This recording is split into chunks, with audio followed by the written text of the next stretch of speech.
should outrage every single person. I don't care if you're a Democrat. I don't care if you're a Republican.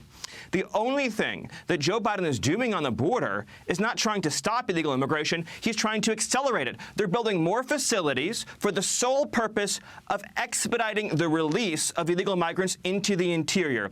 He is the first president in our lifetimes, indeed in the history of the country, who has ever attempted such a program. And that was former senior White House advisor Stephen Miller on this program earlier this month, revealing the Biden administration's plan to push people through the facilities quickly, alleviate overcrowding at the border, and house them in new facilities. Now he wants to pay for it. They're doing it. Last month, Border Patrol reported over 178,000 apprehensions. That's a 20-year high. Yet as of last week, only 455 minors were in their custody. So where are all of these people going? Joining me right now is former DHS Acting Secretary Chad Wolf. He's currently a visiting fellow at the Heritage Foundation. Secretary, it's great to see you this morning. Thanks very much for being here.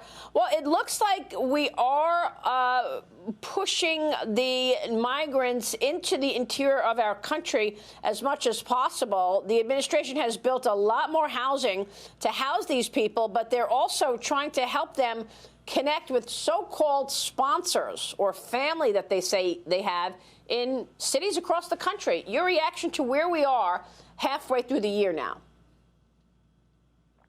Well, thanks for having me on, Maria. I think what we currently are and what we see going on at the border is we continue to be in the middle of a historic crisis on our southwest border.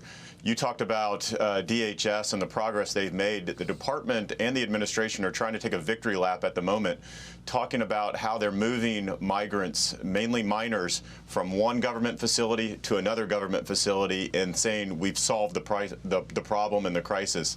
And that's anything, they have done anything but that.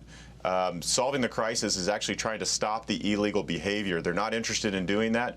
They've torn down a number of programs that we put in place back in 2019 and 2020, and they have not replaced it with any programs and policies to address the illegal behavior. Again, they're just simply facilitating more and more of these migrants coming across the border. Okay, what is needed at this point? I mean, look, this is a dangerous trek. This is not just an economic issue for this country, but this is a humanitarian crisis where young girls are getting sexually assaulted as they make this trek. Well, absolutely. What's needed is to make sure that you're not only putting the right policies in place, but you're putting the right messaging in place. And so they need to bring back either the migrant protection protocols or asylum cooperative agreements. They need to show the migrants and the cartels and the smugglers that it's not okay to continue to smuggle minors and families across that border. But more importantly, it's to make sure that there's a consequence to that behavior. So as long as those populations stay in the U.S., once they come across that border, these numbers and this flow is going to continue. It's not until these folks are removed promptly back to their home countries, back to Mexico and elsewhere, that you're going to see some of this start to decrease. It's what we did in 2019 and 2020. And guess what? It worked. The numbers went down, the crime went down, the apprehensions went down, and we got the border under control. So we know what works. There is a playbook. This administration simply chooses not to institute some of those policies. Yeah, we've been talking about the budget this morning, which President Biden unveiled on Friday. The Department of Homeland Security Secretary Mayorkas told lawmakers that the administration is seeking $52.2 billion in funding for the coming fiscal year, leaving the agency's budget unchanged. So despite this massive surge, the budget is unchanged. But now President Biden is asking for more money to pay for all of this housing.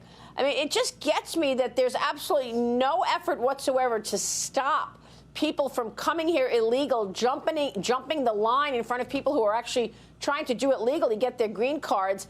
And instead, he's asking for money through Congress. He wants money to pay for technology and these additional housing facilities that they just built. Well, it's unfathomable that DHS and all the Homeland Security threats that the department tries to assess and to address on a daily basis is there's not an increased funding for the department. So it's not only the southwest border and the migrant and the humanitarian, the security crisis that we're dealing with, but it's also cybersecurity, and it's a variety of these other threats from China that we're dealing with here in the Homeland that the department needs to continue to push forward. At the end of the day, we need to make sure that Americans are safe and secure, and it's going to take resources to do that. And so the fact that the administration is not focusing on that and is focusing on building these facilities and giving more money to HHS to build more of these facilities, again, shows me that they're not serious about trying to stop the problem. Instead of managing the crisis, they need to solve the crisis. And again, they're not currently doing that. We heard the secretary just yesterday talk about possibly reprogramming money within the department to address the humanitarian and security crisis on the southwest border. So clearly, there's a resource need there. Clearly, they're spending more money than they have at the moment. And so as you look towards the next fiscal year, that's going to continue as these numbers in the second half of the year, these numbers continue to increase. Yeah, and also we're all wondering where all of these people are going. We spoke with Senator Marsha Blackburn recently. She joined me on Fox Business on my morning program there to talk to us about the fact that we have seen, or she has seen, planes touching down in Chattanooga filled with migrants. They sent them to Tennessee. Ken Paxton in Texas is also questioning whether or not they're actually sending migrants to red states. Because at the end of the day, the cost will fall to the state. Here's Marsha Blackburn joining me recently on this very issue. Watch this. What we know is that the Biden administration is absolutely living in fantasy land if they're telling people that that border is secure. They have apprehended 500,000 illegal entrants since Joe Biden took office. And what they've begun to do is to move them out and about around the country so that they are offloading the cost for housing, child services, health care, education to the states and the counties. And what we have found out is that they had these planes coming into Chattanooga, putting these children on buses, and then taking them to communities around the area. That's actually extraordinary, Secretary. What do you make of that? And by the way, Andy Biggs, the Arizona congressman, is calling on Alejandro Mayorkas to be removed in the face of all of this. Andy Biggs writes a new op-ed for FoxNews.com, and in it he writes, the rationale and results of Biden's inhumane border crisis can be set at the feet of Biden's hand-picked Homeland Security Secretary.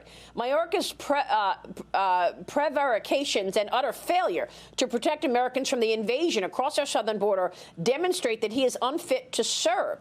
If Mayorkas refuses to step down, Congress should initiate impeachment proceedings. Your reaction?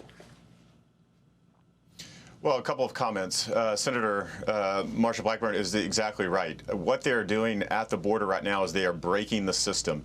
There are too many minors in custody for the amount of facilities that they have. So what do they have to do? They then have to move those individuals to other parts of the country. And so what we say now is that every city, every state in the country is now a border state and a border community because they are pushing these populations all across the country because they have broken the system. The system has never been designed or accounted for to hold these number of individuals and to process these numbers of individuals. These are historic highs, 21-year high in the amount of folks that are coming across that border and into facilities. So she's exactly right. They are moving these minors, these family units, and others to all sorts of communities across the country. So she's 100% correct on that. Look, I have significant concerns with the DHS secretary and the types of policies that he is pursuing. I think they're making the country less safe. They're making our men and women of Border Patrol, the law enforcement officers, less safe. And at the end of the day, they're doing a disservice to the migrants when they encourage these migrants to make this dangerous trek up. And then at the same time, he continues to say the border is closed and the border is secure. And that is a lie. That's a lie to the American people. He's misleading the American people on purpose because he's done it multiple times. And so you have to account for that, and you have to wonder why he is doing that. And I think he needs to be held accountable for that. But at the end of the day, this is about protecting the homeland and making sure that we have the right policies in place. Great to see you, Chad Wolf. Thanks very much for laying it all out. We, of course, will continue to spotlight it. Former Secretary of Homeland Security, Great. Chad Wolf. Thank you, sir.